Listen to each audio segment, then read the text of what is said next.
নমস্কাৰ বন্ধু বান্ধৱীসকল, প্ৰতিদিনৰ নিচিনা আজিও এটা নতুন খবৰ লৈ আহিছোঁ। অসমৰ কৃষকসকলৰ বাবে এটা ভাল খবৰ। কৃষকৰ একাউণ্টত 6,000 টকাৰ সলনি আহিব 36,000কৈ টকা।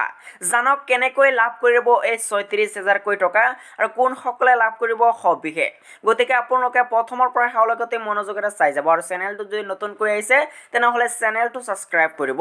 এই মুহূৰ্তত জনাইছোঁ যে এটা খুবেই গুৰুত্বপূৰ্ণ খবৰ। কৈছে যদি আপুনি কৃষক তেন্তে আপোনাৰ বাবে ভাল খবৰ। আপুনি লাভ কৰিব 36,000 টকাৰ সুবিধা। আচলতে মোদী চৰকাৰে কৃষকৰ আয় অৰ্থাৎ ফাৰ্মাৰ ইনকাম বৃদ্ধিৰ উদ্দেশ্যৰে কেইবাখনো আঁচনি আৰম্ভ কৰিছে আৰু আমি ক'ব বিচাৰিছোঁ যে PM কিষাণ সন্মান নিধিৰ এই কথা। এই আঁচনি চৰকাৰৰ এনেকুৱা এখন আঁচনি য'ত কৃষকৰ একাউণ্টলৈ পোনে পোনে ধন প্ৰেৰণ কৰা হয় আৰু প্ৰতিজন কৃষকৰ একাউণ্টত বছৰে 6,000 টকা ট্ৰেন্সফাৰ কৰা হয়। চৰকাৰে এই ধন 3টা কিস্তিত প্ৰদান কৰে, অৰ্থাৎ এটা কিস্তিত 2,000 টকাকৈ প্ৰদান কৰে কৃষকক। আৰু যিসকল কৃষকে PM কিষাণ সন্মান নিধিৰ সুবিধা লাভ কৰিছে তেওঁলোকে বছৰে 36,000 টকাৰ সুবিধা লাভ কৰিব পাৰে। অৰ্থাৎ আপুনি 3 মাহ 2,000 টকা পায় আৰু এই আঁচনিৰ জৰিয়তে আপুনি প্ৰতিমাহে 3,000 টকাকৈ লাভ কৰিব। আৰু কেনেকৈ পাব 36,000কৈ টকা প্ৰথমতে জানি লওক। PM কিষাণ মনোধন যোজনাৰ জৰিয়তে কৃষক পেঞ্চন প্ৰদান কৰা হয়। এই আঁচনিৰ জৰিয়তে কৃষকৰ বয়স 60 বছৰ সম্পূৰ্ণ হোৱাৰ পিছত মাহিলী 3,000 টকা পেঞ্চন লাভ কৰে আৰু এই আঁচনিৰ সুবিধা ল'বলৈ কোনো ধৰণৰ নথি পত্ৰৰ প্ৰয়োজন নহয়।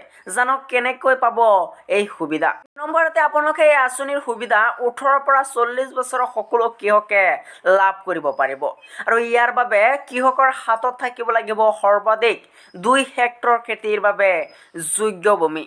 3 নম্বৰতে হৈছে যে এই আঁচনিৰ জৰিয়তে নিম্নতম 20 বছৰ আৰু সৰ্বাধিক 40 বছৰলৈকে 55 টকাৰ পৰা 200 টকালৈকে মাহিলী ধন জমা কৰিব লাগিব। ইয়াক কৃষকৰ বয়সৰ হিচাপত নিৰ্ধাৰণ কৰা হ'ব। তাৰ পিছতে কৈছে যে 18 বছৰ বয়সৰ কৃষকে মাহিলী 55 টকা দিব লাগিব আৰু যদি 30 বছৰ বয়স এই আঁচনিৰ সৈতে যুক্ত হয় তেন্তে 110 টকাকৈ জমা কৰিব লাগিব। যদি আপোনাৰ বয়স 40 বছৰ তেন্তে মাহিলী 200 টকাকৈ জমা কৰিব লাগিব। উল্লেখযোগ্য যে যদি আপুনি PM কিষাণ সন্মান নিধিৰ সুবিধা পাইছে তেন্তে সেই ধন আপুনি PM কিষাণ মানধন যোজনাত কটাব পাৰে আৰু মোদী চৰকাৰে 24 ফেব্ৰুৱাৰী 2019ত PM কিষাণ সন্মান নিধি যোজনা আৰম্ভ কৰিছিল আৰু এই আঁচনিৰ জৰিয়তে চৰকাৰে কৃষকক প্ৰতি বছৰে 6,000কৈ টকা 3টা কিস্তিত প্ৰদান কৰে আৰু প্ৰথম কিস্তি ডিচেম্বৰৰ পৰা 31 মাৰ্চৰ ভিতৰত আহে, দ্বিতীয় কিস্তি এপ্ৰিলৰ পৰা 31 জুলাইলৈকে আৰু তৃতীয় কিস্তি আগষ্টৰ পৰা 30 নৱেম্বৰলৈকে কৃষকৰ একাউণ্টলৈ পোনপটীয়াভাৱে ট্ৰেন্সফাৰ কৰা হয়।